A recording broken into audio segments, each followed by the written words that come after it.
Recording studio Delhi Chhatarpur.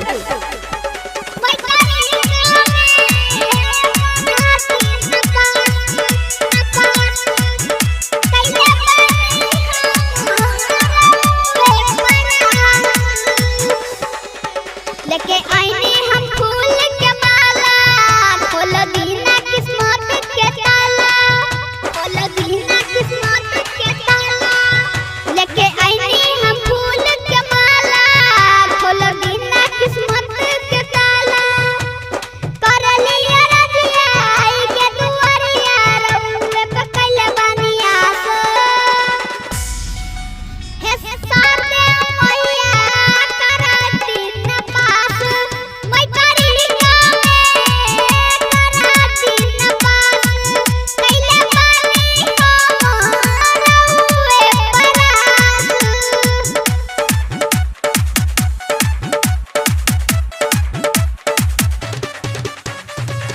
SK recording studio Delhi Chhatarpur.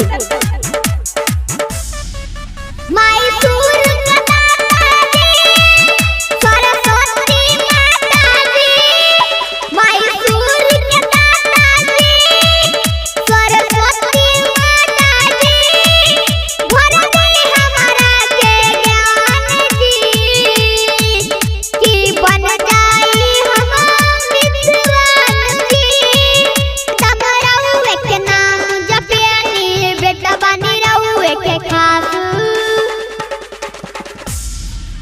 हे सार दे मैया कराती न पास, मैं तारी गावे कराती न पास।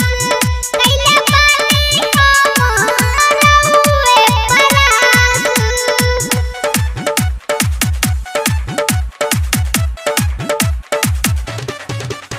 SK recording studio Delhi Chhatarpur. माई सुनी ना पुकार, विनती करी ना स्वीकार।